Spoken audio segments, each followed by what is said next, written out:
Acrylic রংটা আসলেই অনেক মজার একটা মাধ্যম। আমি এই ছবিটা শিখেছিলাম আমার ২১তম অল মিডিয়াম কোর্সে। তো এটা ছিল স্টিল লাইফ ড্রয়িং এর একটা ক্লাস। অল মিডিয়াম ব্যাচে মূলত অ্যাক্রিলিকের ২ টা টপিক থাকে। একটা স্টিল লাইফ আর একটা ল্যান্ডস্কেপ।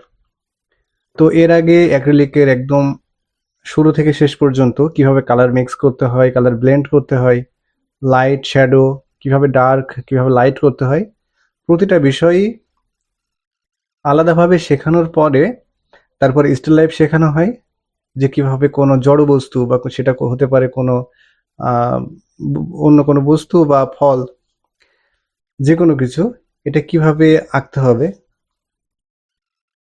কিভাবে লাইট শ্যাডো বুঝতে হবে, কোথায় ডার্ক আছে কোথায় লাইট আছে, এবং যে কালারের যে ব্যাপারটা আছে, কালার মিক্সিং এর যে ব্যাপারটা, যে কিভাবে কালারটা ব্লেন্ড করতে হয়, মিক্স করতে হয়, এই প্রতিটা বিষয় শেখানো হয় অল মিডিয়াম কোর্সে। পরবর্তীতে এটা হয়ে গেলে ল্যান্ডস্কেপটা শুরু হয়, কিভাবে অ্যাক্রিলিক কালারের মাধ্যমে প্রাকৃতিক দৃশ্য আঁকতে হয়। এখন অবশ্য ২১তম অল মিডিয়াম কোর্সে ল্যান্ডস্কেপ চলছে।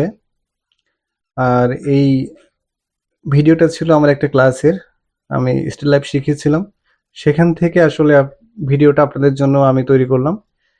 তো যারা অনলাইন সম্পর্কে বোঝেন না, যে অনলাইনে কিভাবে ক্লাস হয় বা কিভাবে শেখানো হয়, তারা একটু খেয়াল করলে দেখতে পারবেন যে বাম পাশে রেফারেন্সটা আছে,